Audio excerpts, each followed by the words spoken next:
Hi, welcome to Martech media. కొంతమంది ఏంటంటే XL లో ప్రాక్టీస్ చేసేటప్పుడు ఫేక్ డేటా క్రియేట్ చేయడానికి కొద్దిగా టైం అయితే తీసుకోవడం జరుగుతుంది. సో అట్లా మనము ఫేక్ డేటా క్రియేట్ చేయాలి అంటే నేను ఒక ఈజీ వెబ్సైట్ అయితే చెప్తాను. ఆ వెబ్సైట్ పేరు వచ్చేసి మొకారో, MOCARO.com అని చెప్పేసి మొకారో.com అని చెప్పేసి వెబ్సైట్ ఉంటుంది. ఈ వెబ్సైట్ ఓపెన్ చేసుకోండి. ఇక్కడ మనము ఏదైనా సరే ఎట్లాంటి రోస్ కావాలన్నా, ఎన్ని రోస్ కావాలన్నా కూడా మనం ఇక్కడ ఫేక్ ఎక్సెల్ డేటా అనేది మనం క్రియేట్ చేసుకోవచ్చు అనమాట. ఇక్కడ ఐడి నంబర్ ఉంది, మనం Rome number, first name, last name, email ID, gender.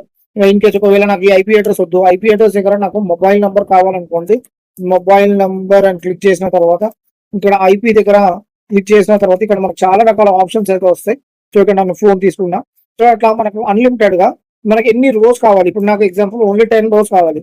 10 rose select చేసుకొని సింపుల్ గా మనం ఇక్కడ జనరేట్ డేటా అని క్లిక్ చేసుకుంటే సరిపోయింది. అట్లా ఏదైనా సరే, కార్ నంబర్ కానీ, వెహికల్ నంబర్ కానీ, ఏదైనా సరే అండి, మనము ఇక్కడ ఫేక్ డేటా అనేది మనము క్రియేట్ చేసుకోవచ్చు అనమాట. సో ఇక్కడ నేను ఏం చేస్తానంటే వెహికల్ జస్ట్ నంబర్ అని టైప్ చేసుకుంటాను. సో ఇక్కడ 10 డిజిట్స్ నెంబర్ కావాలంటే 10 డిజిట్స్ నెంబర్, స్ట్రీట్ నెంబర్ కావాలంటే స్ట్రీట్ నెంబర్, రో నెంబర్ కావాలంటే రో నెంబర్, ప్రస్తుతానికి అయితే బ్యాంక్ రౌటింగ్ నెంబర్ అని చెప్పేసి ఉంది కదా, ఇది తీసుకుంటాను. సో ఇట్లా మనకు నచ్చిన ఫేక్ డేటాని మనము క్రియేట్ అయితే చేసుకోవచ్చు అండి.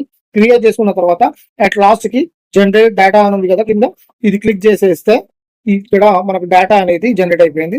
ఇప్పుడు దాన్ని మనం ఒకసారి ఓపెన్ చేసుకొని చూద్దాం. సో ఇక్కడ నాకైతే 10 రోస్ ఎగ్జాక్ట్ గా నేను 10 అడిగిన 10 రోస్ వచ్చినాయి. ఐడి వచ్చింది, ఫస్ట్ నేమ్ వచ్చింది, లాస్ట్ నేమ్ వచ్చింది, ఈమెయిల్ ఐడి వచ్చింది, జెండర్ వచ్చింది, మొబైల్ నంబర్ వచ్చింది, వెహికల్ నంబర్ వచ్చింది.